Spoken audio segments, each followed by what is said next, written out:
Jeff Bezos, Mr. Philanthropist himself, gives to all sorts of charities, but doesn't want to pay his workers and allows them to in bags. Jeff Bezos has developed a hobby, a space hobby, and apparently sees himself as, the new Buzz Aldridge. And CNN, MSNBC, the rest of them went down to Texas to cover Jeff Bezos's odyssey into space. By the looks, he and his crew that he spent $5.5 billion, Graham, on, were up there for 4 minutes, I think it was, and then they came back. I want to show this clip because it's just so amazing. Gloria Vanderbilt's child, Anderson Cooper, the post game with Jeff Bezos. If you could play that, Colin. I talked to Jeff Bezos just for a minute or two a few minutes ago, along with his brother Mark. Here's what he said. How was it? Amazing. Yeah. I mean, really. When you landed, you said best day ever. Best day ever. And I couldn't pick a best part. Could you pick a best part? It was really. I don't have the talent to put into words what we just experienced. I'll try, but I don't. Was it different than you thought it was going to be? My expectations were up here, and they were exceeded. So I'd say that Zero G was certainly different than I thought it was going to be. It was surprisingly natural to move around in that environment, which is not what I was anticipating. That's really true. It felt like it was almost like we were evolved to be in Zero G, even though I know that's impossible. Serene and peaceful and calm and floating. Did you want to spend more time floating around, or looking out the window? Which were you? I think my favorite part was probably looking out the window while I was upside down. Okay. So the good news is you can do both at the same time. We also did, toss some Skittles at each other and catch them in our mouths, and we did some of the traditional zero-G stuff. Was it different than you thought it was going to be? It was easier. It's exactly what you're saying. The thing that was most different for me was the view of Earth. That's the thing I was surprised by. I had read a lot about it. Right. I've read what astronauts have written about it. But it was more profound for me than I expected. We see this giant atmosphere that we live in. We think it's big when we're here on the ground.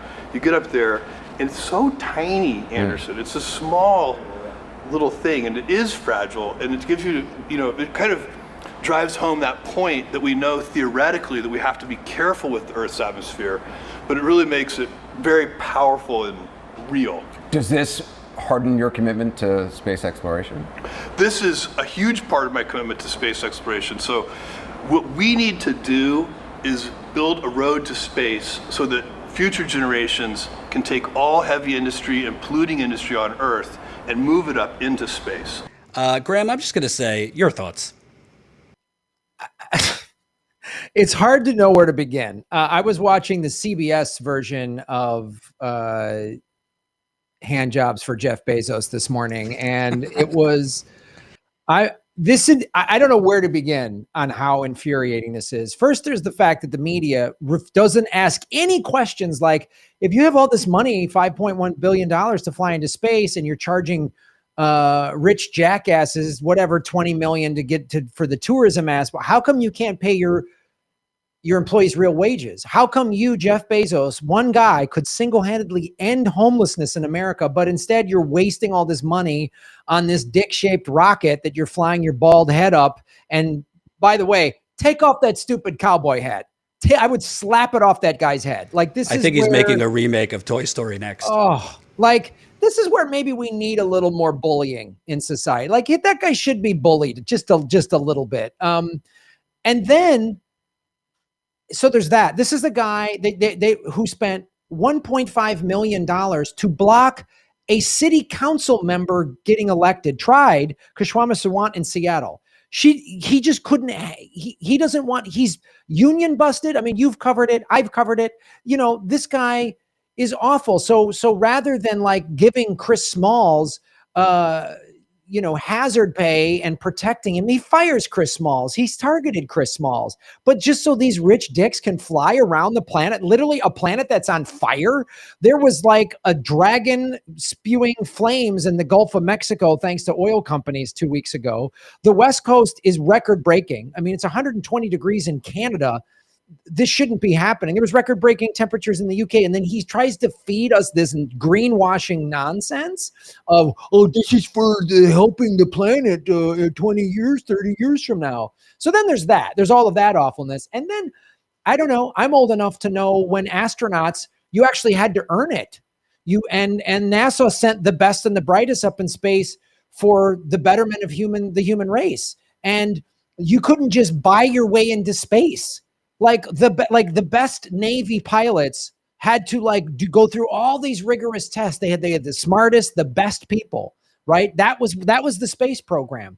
And I wish the space program would be spending more money like this for exploration, for the betterment. And in the exploration, we found things that were usable down here in the planet. Now, just some rich kid gets to do this. Does Mark Cuban get to play in the NBA finals now because he wants to? Like, these guys don't earn anything, and they're parasites and they're psychotic. We had to watch Richard Branson and his crazy white shark teeth fly around the planet so that these billionaires can measure their dicks against each other in outer space. Like, I hate these people. Like, and the media just, of course they go along with it because I just did a video on it. Amazon spent $22 billion in marketing last year. They buy it. So of course they're going to run an ad on how great Amazon is, even though, like you say, it's got employees having to go to bathrooms in a bag. Like, we're so out of whack in this country. We're watching, America is an insane death cult that worships the people that are oppressing them. I think it's worth saying too that an 18-year-old went up with Bezos, right? But the reason for that is because some rich guy paid over $20 million and then just had a scheduling conflict. So he couldn't go.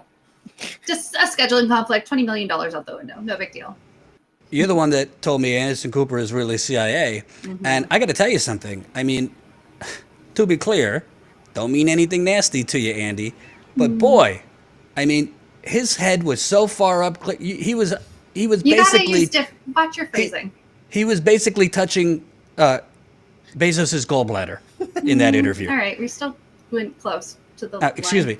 And by the way, when Bezos says, "Oh, we need to protect planet Earth," maybe you should start with Amazon, whose carbon footprint went up 19% last year, as globally the carbon footprint went down because of COVID. Jen, your thoughts on Anderson Cooper's elevation of this bullshit? I mean, Anderson Cooper, I have a lot of thoughts on him. Just interesting, his former ties to the CIA, his whole life is kind of an interesting spectacle to dig into.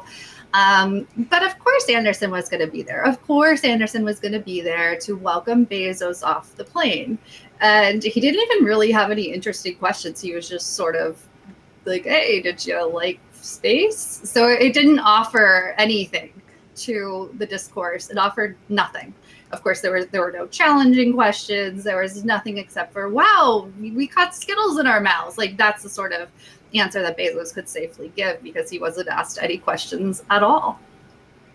And Graham, you're in LA or close to it. 5.5 billion on this space odyssey.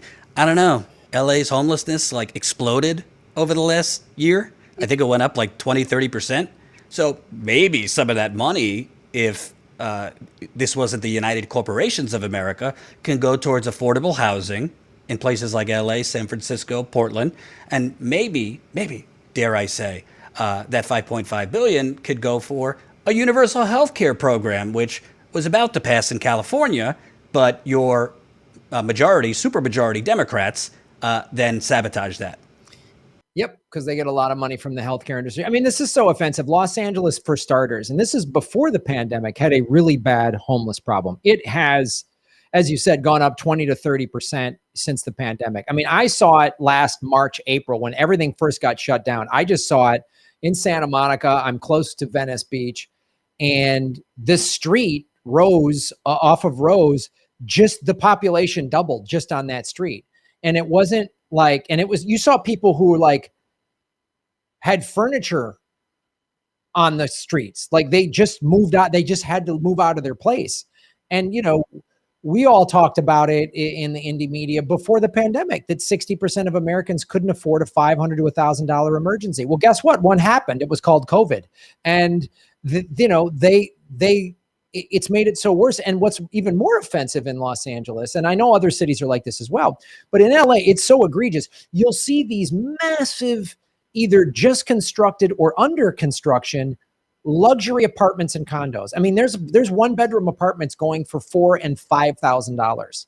And across the street is a tent city. You can't, I defy you to drive more than a half a mile in LA without seeing a tent city or something somewhere. It's impossible to do. And Jeff Bezos, $5.1 billion could help that. Not to mention, if Jeff Bezos just paid all of his employees union wages, instead of the $10, $11 an hour, they all started getting $15, $20 an hour with health benefits, retirement plans. How much money would that infuse into every local economy where there's an Amazon warehouse? What would the money would come up? Everything could be better for people. And he could do that, and he would still be able to, fly around in his $75 million Gulfstream to one of his $500+ million homes that he just has in America.